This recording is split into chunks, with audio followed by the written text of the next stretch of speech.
Hola, docentes y compañeros del Instituto Rosario Castellanos.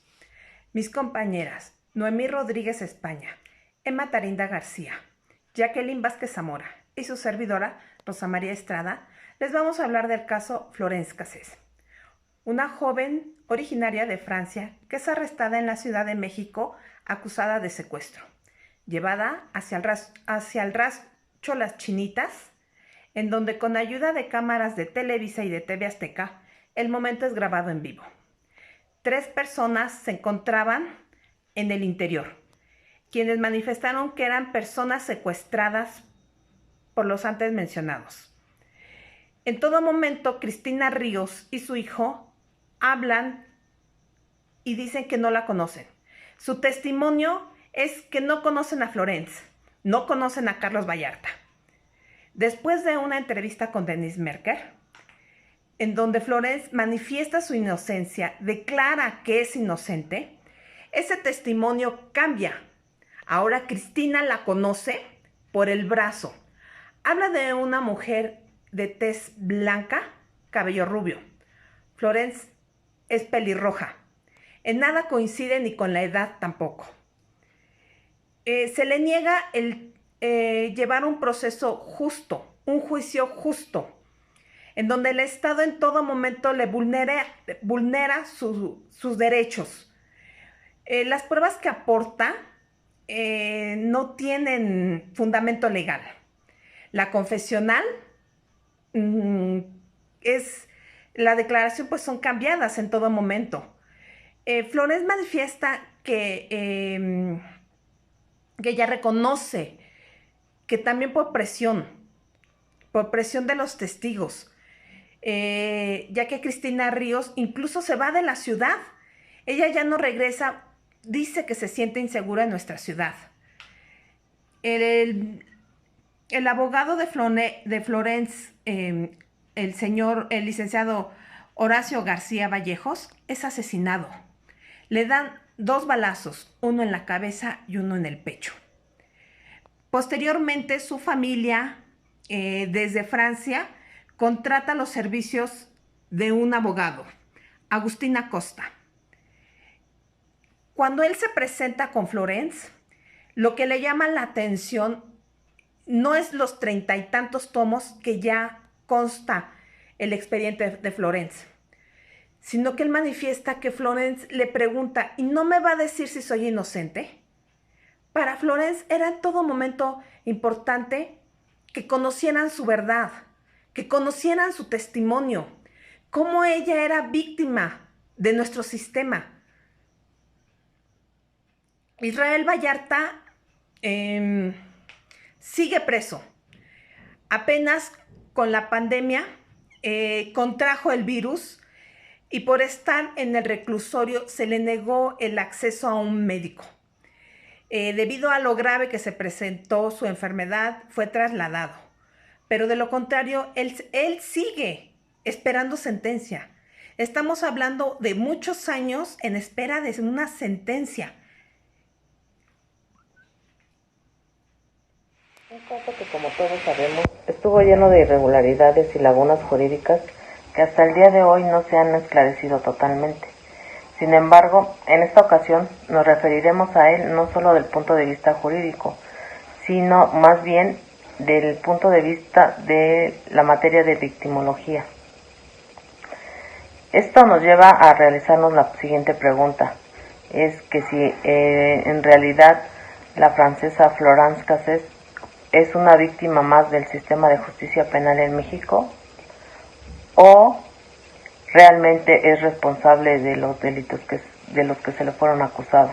Para adentrarnos en el tema, tomaremos el concepto que dice la Ley General de Víctimas de la Ciudad de México, que a su letra dice que víctima es toda persona que sus derechos han sido violados y es la persona sobre la que recae la acción criminal y sufre el daño en sus bienes y sus derechos a consecuencias de dicha acción. Por otro lado, tenemos que Newman postula que víctima es el ser humano que padece un daño en relación con los factores humanos, mecánicos o naturales de alguna situación. Basándonos en estos conceptos, podemos concluir que de alguna manera Florence pasó de ser victimaria de los casos que se le estaban acusando a ser una víctima del sistema de justicia penal en México. Porque varios de sus derechos fueron violados al momento de su detención, como todos sabemos. Solo por nombrar algunos, el privarla de su libertad sin que ella supiera el porqué, el derecho fundamental de una disposición inmediata hasta el Ministerio Público al momento de su detención, y como ella era extranjera, también tenía derecho a un intérprete, a que se le avisara al consular de su país, entre otras cosas, y obviamente el derecho a un debido proceso, que hasta la fecha todos sabemos que pues no fue así. Y pues dentro de la tipología que observamos en la materia, podemos deducir que en este caso es una víctima directa y también una víctima individual, porque el daño recayó principalmente en su persona y en sus bienes jurídicos de ella. Sin embargo, también se puede decir que es una víctima colectiva, ya que al momento de ella ser detenida fue junto a Israel Vallarta. Eran supuestos miembros de una organización criminal aquí en México denominada Los Zodíacos. Entonces esto le lleva a ser víctimas colectivas, porque en Israel Vallarta también es una víctima más de este sistema de justicia penal. Ok, hola, buenas tardes compañeros, buenas tardes profesor. Para continuar con el tema del que está tratando mi compañera Noemí, de Florence Cassés y su detención, es importante comentar que ¿es víctima o no es víctima? Considerando que es una persona que fue detenida de manera arbitraria y se le imputaron cargos, del mismo modo, se considera una víctima. En nuestra Constitución Política, artículo 19 nos menciona que ningún detenido puede ser privado de su libertad más de 72 horas. Dice así: ninguna detención ante autoridad judicial podrá exceder de 72 horas. Y por lo tanto, aquí Florence Cassés e Israel Vallarta sufrieron esa detención, estuvieron en un domicilio desconocido, incomunicados, hasta que la policía pudo montar esa forma de comunicar a la comunidad. Por lo tanto, entonces, Florence Cassés pasó 7 años presa y ella estaba ya en una determinación de que se iba a quedar ahí, pero empezó su equipo de abogados a trabajar y a ver las inconsistencias de las cuales fue todo su proceso, o falta más bien de ese debido proceso. Nunca hubo un debido proceso porque hubo arbitrariedades desde su detención. Las acusaciones que se le hicieron fueron inconsistentes. Tenemos a los secuestrados, que es la señora Cristina y su hijo Cristian, los cuales mencionaban que sí, que había sido ella, que era blanca, de piel muy suave, cabello rubio, cuando sabemos que la persona de la que está hablando es una persona que tiene la piel blanca, sí, pero con muchas pecas, y también es pelirroja, no es cabello dorado. Ok, entonces en materia penal podría haber invocado el principio de indubio, que rige el principio indubio pro reo, el que significa que en caso de duda debe de estarse a lo que más favorezca al acusado. Entonces aquí tenemos que el equipo de Florence Cassés trabajó muy bien. Por su parte, llegaron a comprobar que ella no había participado en los cargos que se le estaban imputando, pero realmente se investigó a fondo.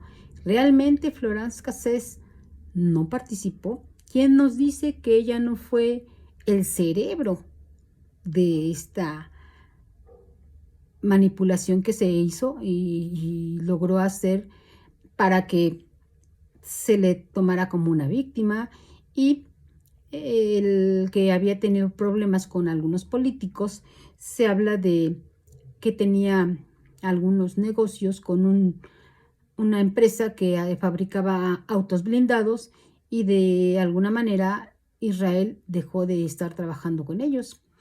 Entonces es una víctima política Israel Vallarta.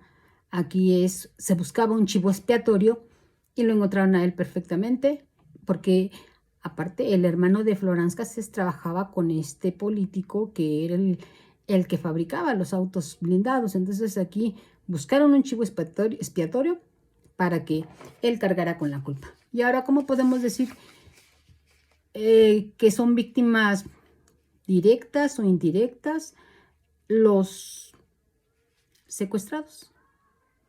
Ellos son víctimas que aceptaron estar en un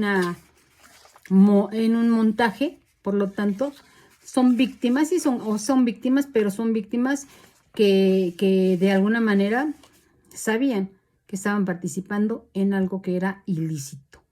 Por lo tanto, sí, el Estado es el que debe de pagar ese proceso que él maquinó para poder inculpar a personas que de alguna manera estuvieron involucradas, pero de diferentes formas. Y en este caso podemos decir que la familia de Florence Cassés también es una víctima indirecta, así como la familia de los secuestrados son víctimas indirectas, porque de alguna manera están sufriendo las consecuencias de sus familias. Muchas gracias, compañeros. Muchas gracias, profesor.